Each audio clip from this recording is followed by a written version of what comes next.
Bon, c'est parti pour la vidéo BDTech, enfin. On va essayer de pas faire trop de bruit parce que y a ma copine qui dort dans le lit normalement. Coucou bébé, qu'est-ce que tu m'as laissé là? Très drôle. Tu vas voir ce que tu vas prendre ce soir, toi. Bon allez, c'est parti. Ça fait trop longtemps qu'il se fout de notre gueule avec sa vidéo BDTech. On va lui casser la gueule. Oh non, il a enlevé son short. お前はもう死んでいる。何？ Pas mal, non? C'est français. Bon allez, c'est parti, on se commence par une petite vue d'ensemble. Bon, bien sûr, vous connaissez le père Zoulouf. Si ça tremble un peu ou si ça tangue, vous en faites pas, c'est l'excitation. À la gauche, qui nous gâche un peu la vue, on va dire, c'est le petit coin ludothèque. Bon, c'est pas du tout ce qui nous intéresse aujourd'hui, donc vous aurez droit qu'à ça. Bien que, sachez-le, mais c'est Seven Wonders, moi je préfère. Allez, petit travelling, histoire de se faire plaisir aux mirettes. Comment ça va se passer cette petite vidéo BDTech? Ben, très simple, je vais m'arrêter juste là où l'envie m'en prend. Je vais pas feuilleter tous les titres parce que sinon il y en aura pour 5000 ans et je risque de les abîmer avec une seule main. Donc je mettrai une petite fenêtre avec quelques pages si jamais ça vous intéresse de voir ce qu'il y a un peu dedans quand même. Parce qu'il y a quand même des trésors là-dedans. Bon, derrière là, c'est les trucs planqués de la honte, des trucs cheapos que j'avais achetés parce que c'était une opération et je voulais avoir la frise. Bon, j'ai dû en lire 3 ou 4 dans tout ce lot-là, mais c'est pas ce qui m'intéresse. J'avoue que les DC Comics, ça me fait un peu souffler. Magnifique coffret de Blast, celui-là, il vaut la peau des couilles, je vous le dis. Chef-d'œuvre absolu. Si l'appartement crame et je dois sauver qu'un seul livre, c'est celui-là. Une claque, c'est un peu ce qui m'a fait rentrer dans la BD. C'est vraiment un de mes titres préférés. Et il mériterait limite une vidéo à lui tout seul. Donc je vais pas tergiverser trop. Juste à côté, on a la première œuvre d'Olivier Ledroit que j'ai, à savoir Wicca. Bon, c'est discutablement, enfin scénaristiquement discutable, mais on va dire indiscutablement magnifique au niveau des pages. C'est de toute beauté. Juste là, on a la caste des Métabarons, le Métabaron étant un personnage emblématique de la série Linkal. À savoir que j'ai commencé cette série avant de lire Linkal. Du coup, je n'avais pas du tout le contexte du personnage. Je vous le conseille pas. Même si ça peut très bien se lire tout seul. À côté, la série des Ogres Dieux avec le coffret des 3 premiers tomes et le premier né qui est sorti après. Très bonne série avec des ogres mangeurs d'hommes. On les suit de génération en génération. La régression de leur peuple. Petite particularité, c'est qu'il y a des petits chapitres écrits entre chaque chapitre normaux, on va dire. Pour un peu plus de l'or, c'est vraiment sympathique. Juste à côté, la série qui coûte un SMIC, à savoir la Deluxe de Hellboy. Ça, j'ai dû l'acheter sur 1 an en tout. Mon libraire, il ne devait plus en pouvoir. C'est pas grave, maintenant j'ai tout. Et c'est quand même de toute beauté, c'est des super beaux bouquins. Ici, on a Preacher, la coqueluche à concombre, on va dire.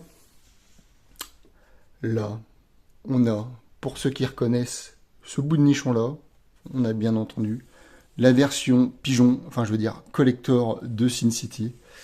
Là, pareil, un comics qui a renversé tous les codes.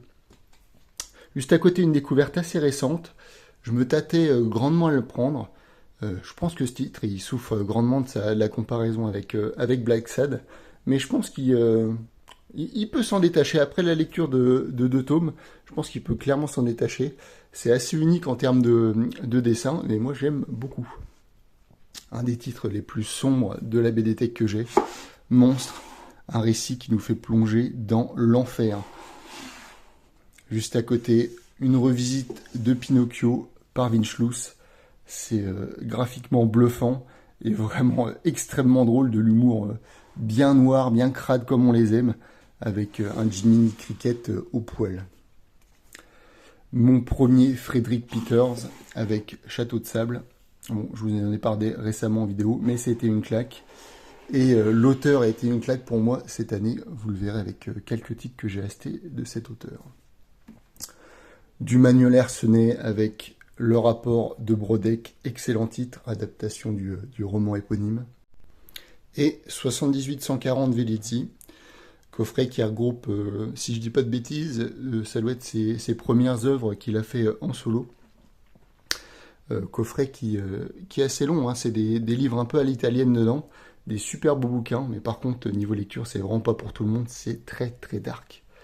Juste à côté, on a les plus grands formats de la BD Tech, ceux que t'as pas du tout envie d'acheter parce que tu sais pas les ranger, mais c'est vraiment des pièces absolument magnifiques.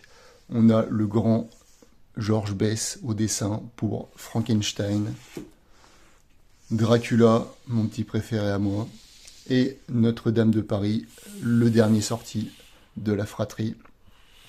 Je sais pas du tout s'il va y en avoir d'autres qui vont sortir, mais en tout cas c'est des pièces superbes et le dessin est somptueux. Le Château des Animaux avec sa superbe édition qui regroupe les tomes 1 et 2. Je sais que le tome 3 est sorti, mais je vais peut-être attendre qu'il y ait un tome 4 qui sorte, histoire d'avoir un autre bouquin aussi magnifique que celui-ci. Petite découverte qui m'a fait extrêmement plaisir. Les frères Brisy avec leurs adaptations de L'Enfer de Dante. Pareil, dessin absolument somptueux. Ce qui m'a convaincu à acheter bien évidemment Don Quixote de la Mancha. Super titre également, lui-même adapté d'un roman. Bon là, je pense qu'il y a quelques éditeurs manga qui devraient en prendre de la graine sur tout ce qui est dorure. Là, on est sur du top level, c'est 129. D'ailleurs, on attend toujours le tome 2 sur cette petite histoire du naufrage du bateau Jakarta. Juste à côté, un titre qui a fait pas mal parler de lui il y a quelques années, Les Indes Fourbes. Moi, j'étais peut-être passé un peu à côté, j'avais trouvé la fin un peu convenue. Mais bon, ça n'empêche que c'était une très bonne lecture. Juste à côté, un auteur que j'apprécie beaucoup. Peut-être pas ce titre-là en particulier. Jérémy Moreau avec Le Discours de la planète. En tout cas, ça a le mérite d'être un très beau livre. En parlant de très beau livre, nous avons le superbe Peter Pan de Loisel. Alors lui, je ne connaissais rien du tout sur Loisel. Je l'avais acheté juste à la cover. Et on se retrouve avec un récit Peter Pan version un peu dark. C'était vraiment excellent. Juste à côté, Le Poids des héros. Nous avons bien sûr, comme tout BDT qu'il se doit, Black Sad, l'intégrale, les tomes 1 à 5. Je n'ai pas encore acheté les deux derniers tomes qui sont sortis. Vraiment une super série. Hein. C'est bluffant au niveau du dessin. Bon, au niveau du scénario, il y a vraiment des tomes qui sont supérieurs à d'autres.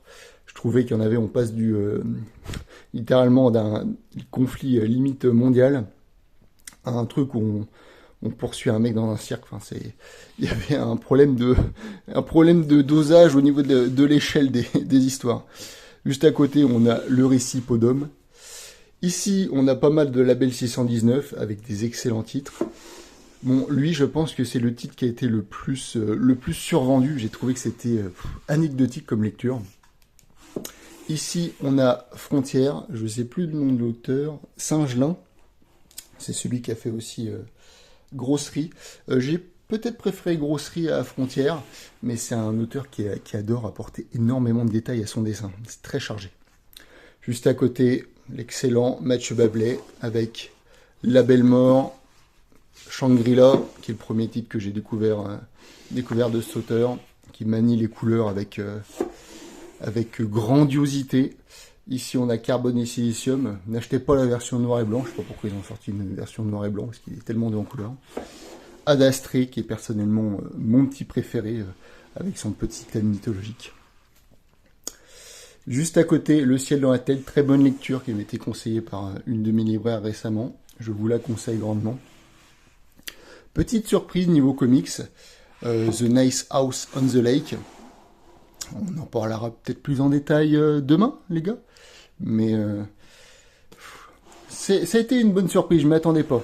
C'est un peu un mélange, bon je vais faire la blague d'avance, hein, un mélange entre Secret Story et Lost. Ceux qui sachent, sachons. Juste à côté, on a La Bomba. Pas encore lu, j'ose pas m'y mettre, mais je sens que ça va être un récit terrible à la Oppenheimer, un peu on va dire. Là, Le Combat ordinaire, dans sa version intégrale qui est ressortie récemment. Le bouquin est magnifique, très agréable à lire. Bon, je suis un peu plus mitigé sur cette série de Larsenet, c'est peut-être celle que je possède, que je préfère le moins, on va dire. Juste à côté, le banger, le BPM qui est sorti récemment, de Larsenet toujours. Je pense que c'est peut-être la dernière fois que vous entendrez ce nom. La route, adaptée du roman du même nom, c'était graphiquement somptueux, il n'y avait rien à dire. Juste à côté, nous avons des petites œuvres du maître du Ruyet, avec notamment Loonstone, Les Six Voyages, Babel et son œuvre pour laquelle il est le plus connu, je pense, La Nuit. Je vais vous faire quelques petites images, mais ça mérite le détour. Je pense, si vous croisez ce petit bouquin, feuilletez-le, ça en vaut le coup. Ici, nous avons Par-delà les contrées du crépuscule. C'est tout simplement l'artbook de Olivier Ledroit que je vous ai montré, donc l'auteur de Wicca qui est juste là-bas. Auteur de Wicca et de Requiem. Et il dessine surtout très bien les demoiselles.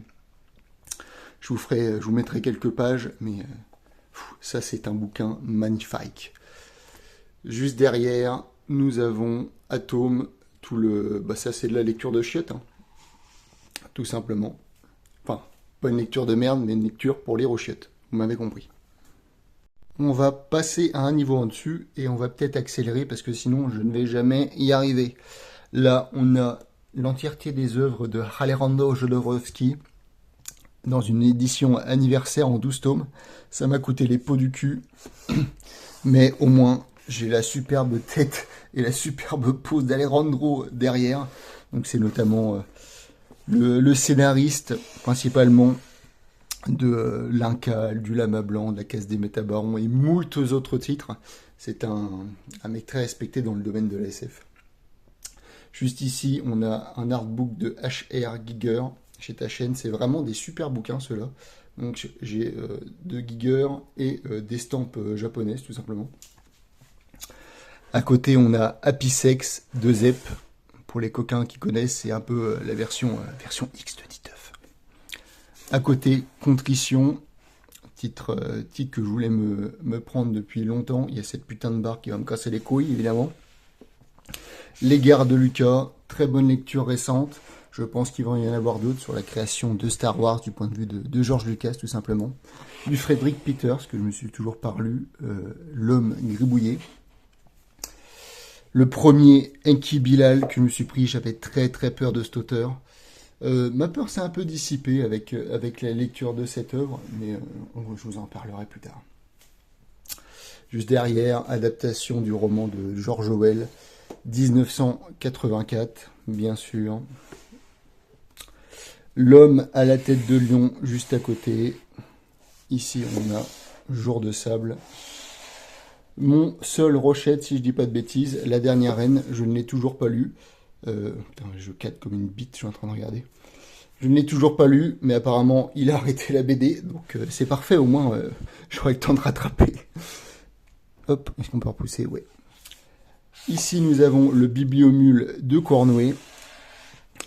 Là, c'est un auteur que j'ai découvert, que je vous ai moult fois parlé sur la chaîne, Marc-Antoine Mathieu. Je me suis découvert avec Deep Me, une expérience de lecture, littéralement. Et juste à côté, on a l'œuvre Deep It. C'est un peu un des ovnis de la BD, tout simplement. Tout ce qu'il fait, c'est lunaire. Je vous mettrai quelques petites images, vous allez voir, c'est un régal. Juste à côté, je reprends mon souffle et je me pose. Nous avons Révolution avec son tome 1. Je me tarde de me prendre le tome 2. J'attends juste une bonne occasion parce que j'aime bien me prendre d'occasion les BD. Ça tombe assez souvent et à des très bons prix. La forteresse volante de Lorenzo Paloni et Miguel Villa. Très bon titre que j'ai découvert en début d'année. Je vois pas mal de Miguel Villa passer en ce moment sur le Discord. Ça me donne envie de me pencher sur l'auteur. On va voir ça incessamment sous peu, je vous le dis. Juste à côté, le très très bon Cabo Caboche de Panachon. Bon, ce tome-là, j'ai dû l'avoir pour 5 balles. J'étais très content. C'est l'histoire de ce petit chien qui fait un peu pitié. Dessin vraiment somptueux. Une autre œuvre du même auteur que vous retrouverez en bas, que j'aime beaucoup également. En parlant d'auteurs qui fait dans l'atypique, dans l'OVNI, nous avons Brecht Evans. Donc j'ai découvert cet auteur avec Le Roi Méduse et son tome 1. J'attends avec impatience le tome 2, mais on a vraiment un alien du dessin. C'est vraiment... il faut le voir pour le croire, tout simplement. Si vous en voyez un, ne vous rebutez pas au dessin, essayez-vous. Il est vraiment très très doué dans la narration et c'est vraiment super. C'est graphiquement impressionnant. Juste ici, on a Oscar Head. Là, je me suis fait littéralement avoir la cover. Je sais même pas de quoi ça parle.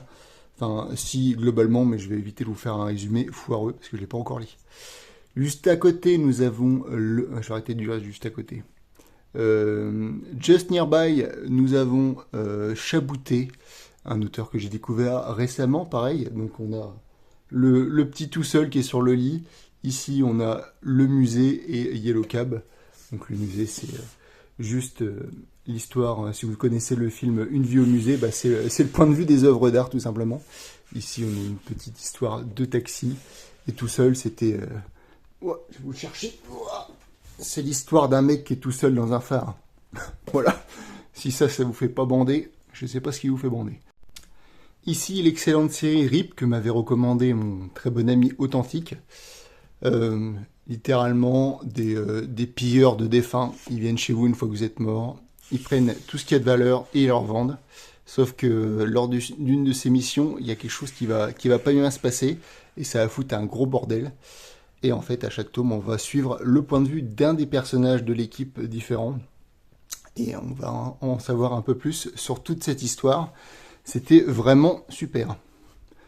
Juste ici, on a la série des Doggy Bags en 17 tomes. Donc les Doggy Bags, c'est quoi? C'est à chaque fois, c'est un petit magazine avec 3 petites histoires d'horreur, avec un auteur différent à chaque fois. Bon, il y a du bon, il y a du moins bon. La suite spirituelle avec Law Readers, c'est littéralement la même chose. Ici, des one-shots issus, dont les idées sont issues des Doggy Bags, à savoir Teddy Bear et Maple Square. Le petit chouchou d'Ankama, Moutafoukaz. Bon, je dois vous avouer, je kiffais bien les suivre quand j'étais plus jeune. C'est un peu une série de cœur pour moi. D'ailleurs, tellement une série de cœur que j'ai toujours pas pris le tome 2 qui est sorti, je crois, de la saison 2. Juste ici, on a, pareil, des petits spin-offs avec Moutafoukaz 1886 et Loka Boka. On retrouve du Singelin avec The Grossery et PTSD. Bon, PTSD, ça parle exactement de quoi le titre est question. Oula, vous avez peut-être vu la... Non, vous voyez pas la tête, elle s'ouvre dans le reflet. Parfait. Juste ici, on a du Free Squill. Je me souviens que je lisais ça quand j'étais petit. Enfin, petit, quand j'étais pas grand, plutôt. Avec la suite, la suite avec Funérailles. Donc, Funérailles, c'est ce bonhomme-là. C'est un personnage de Free Squill, tout simplement. Ils en ont fait une série. Donc ça, je ne vais pas vous montrer parce que c'est un peu coquin, on va dire. Un recueil d'histoires autour de l'univers qu'a créé Mathieu Bablé, à savoir Midnight Order. Je crois qu'il y a 8 ou 9 histoires là-dedans. Là, la série Invincible. Donc vous connaissez sûrement du succès... du succès de la série sur Amazon. Moi, j'ai le seum parce qu'il y a les trucs en intégrale qui sont sortis pile poil quand j'ai commencé. Du coup, nique, hein. Là, on a quelques titres que je vous passe vite fait. Umbrella Academy. Là, on a Hit Girl, donc c'est un spin-off de Kick-Ass. Le premier tome de The Boys, Sunstone, bon, voilà, on dira rien. Et la BD Albatar, l'enculé de l'espace. Je viens de me rendre compte que j'aurais dû finir les BD avant d'attaquer les comics, mais bon, fuck it. Là, Frederick Peters avec Pilule Bleue, une des meilleures lectures de ce début d'année. C'est un bouquin que je vous recommande grandement. Bouquin très particulier, La couleur des choses de Martin Panchaud. C'est un bouquin vraiment spécial. On suit littéralement des points, vous verrez dans le petit aperçu. Mais on suit comme des points sur vue d'une map version GPS. Bon, le scénario est un peu téléphoné, mais ça a au moins le mérite d'être très original. Le bouquin au-dedans, on en parlait beaucoup récemment sur les différents Discord. Je me suis mis la main dessus, bien évidemment. Du Jérémy Moreau avec les Peasleys, je sais pas comment le dire. Fuck it, très très beau bouquin. Juste à côté, on a Aldo Brando, Préférence Système, une des premières BD que j'avais achetées qui sortait un peu du lot. Je sais pas, le plot m'avait intrigué et ça a été une très bonne surprise. Juste à côté, un océan d'amour, uniquement des images, pas de texte, mais c'est vraiment un plaisir. Si vous avez un truc à offrir, c'est celui-là, ça passe tout seul. Pareil, même dessinateur avec la petite lumière, ce que lui, si vous l'offrez, vous ferez chialer le mec ou la nana, je vous le dis. Juste à côté, on a le petit singe de Hardpool. Les cutéreux anglais qui n'ont jamais vu de français. Et quand ils voient dans un bateau débarquer un singe tout seul, ils pensent que c'est un français, tout simplement. Juste à côté, Moundir. Est-ce que je l'ai acheté juste pour la blague avec le nom? Oui, bien sûr. Le premier Jeff Lemire que j'ai acheté, Le Labyrinthe Inachevé, vraiment super titre avec des idées graphiques vraiment super. On suit notamment ce fil rouge qui nous conduit au travers de ce labyrinthe dans la tête de ce papa qui est à la recherche de sa fille. Nous avons après 2 titres de Jérémy Moreau, à savoir La saga de Grimm et moi mon petit préféré personnellement, je sais que beaucoup préfèrent Grimm, mais moi celui que je préfère c'est Ponce et le tome est absolument magnifique. Dedans c'est somptueux. Là on est un peu, c'est un homme de Néandertal qui est un peu Einstein avant l'heure. Juste à côté, un auteur qui fait un peu polémique, on va dire, suivant les années. Bastien Vives. Moi, mes titres préférés de lui, personnellement, c'est Paulina et Une sœur. Je trouve qu'il a un réel talent, ne serait-ce qu'au dessin, même s'il peut paraître quand même assez simple. Mais au niveau du récit, il est très très doué. Il y a certains, il faut quand même prendre beaucoup de recul et un peu fermer les yeux, hein, même. Certains de ces titres. Juste à côté, on a Héraclès avec l'édition que je voulais absolument. Il y avait une édition qui existe en intégrale, mais c'est celle-ci que je voulais. Et je suis tellement content. En plus, je l'ai trouvé neuf dans ma librairie. J'étais refait alors que c'était épuisé. J'étais vraiment content. C'est aussi simple que ça. Hein. C'est les 12 travaux d'Hercule. Vous avez aimé Blame, voulez-vous mettre un peu à la BD? Je vous conseille Iron Mode. On est littéralement à peu près dans le même univers à la limite. Un petit Fab Caro avec Open Bar, du Marc-Antoine Mathieu avec Dieu en personne, Dieu qui descend sur Terre. Mais bon, il faut qu'il arrive à prouver qu'il est Dieu. Hein. Parce que nous, on n'y croit pas. Un petit récit muet avec Sabre. Si vous aimez Gone, vous adorez Sabre. Tout mignon, mais dans un univers assez hostile. Là, du Fab Caro avec Moon River. Le Veilleur des Brumes. On dirait un petit titre pour enfants, mais on a quand même un récit assez sombre en soi. De ces petits personnages enfermés par ces murs d'une menace extérieure. Et en tout cas, c'est super joli. Bon, le grand classique, Mouse, tout le monde connaît. Ici, on a Murderabilia, un petit mec de la ville qui va s'installer à la campagne, dans une maison où il y a eu un crime affreux. Et il va se passer des choses un peu particulières dans cette petite ville. L'excellent Le Grand Méchant Renard. Juste au-dessus, on a le petit bouquin In Waves. Scott Pilgrim, dans son intégrale en 3 tomes. Du Georges Clooney. Alors ça, c'est... si vous adorez l'humour pipi-caca, ça, c'est fait pour vous. Juste ici, Carnet de santé foireuse de Pozla. Petit récit autobiographique sur la maladie de Crohn, avec beaucoup d'humour et un dessin superbe, enfin très efficace. Moi, j'ai adoré. 3 secondes de Marc-Antoine Mathieu. C'est un récit qui se déroule en 3 secondes. Le coffret intégral de ma BD favorite, bien évidemment, Gaston Lagaffe. Juste à côté, on a quelques Astérix que je me prends uniquement d'occasion quand ils sont en très bon état. Le grand pouvoir du Schnickel, je ne sais pas comment le dire, fuck it. Je demanderai peut-être à Google comment ça se dit et je vous le mettrai. Schnickel. Je sais pas si j'y arriverai, je vais essayer. Et juste là, putain, ça commence à être galère. On a de Frank Miller, 300, donc c'est de ça qu'a été adapté le fameux film. Allez, on va y arriver. Dernier étage avec Solo, un monde post-apo avec des animaux anthropomorphes, avec des personnages, ma foi, bien badass. Ici, bien évidemment, Kick-Ass, le seul, l'unique. Du Jeff Lemire avec Descender. I Hate Fairyland avec littéralement un démon qui se retrouve dans le monde des bisounours. C'est fun, mais ça va pas plus loin. L'excellente série Saga. Je pense qu'il n'y a pas un mec qui vous le dira le contraire. C'est cette série. C'est vraiment les personnages qui font la force de cette série. C'est super. Je commence à crever.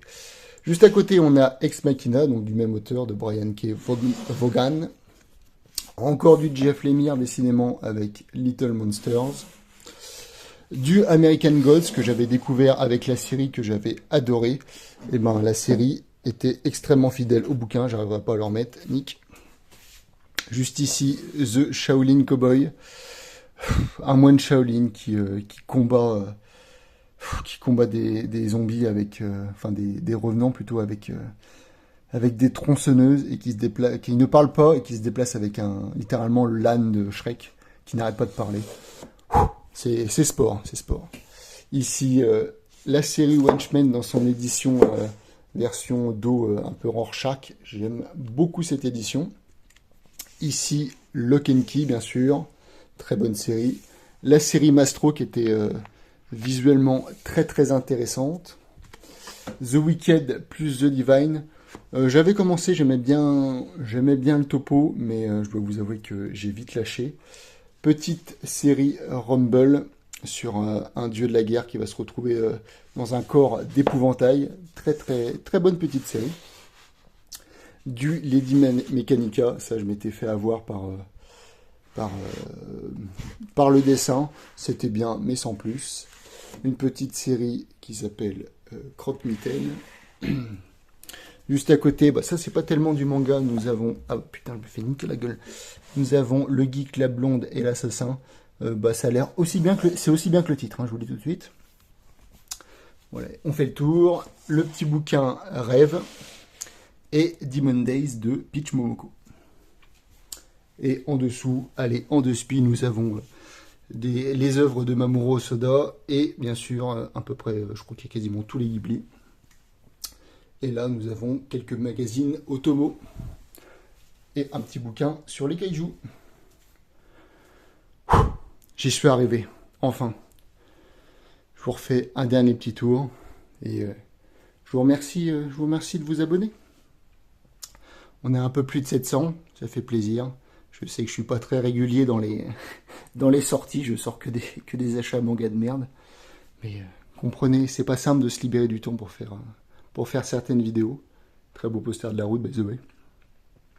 En tout cas, j'espère que ça vous a plu. En tout cas, Zoulouf à Deliver. Tchuss.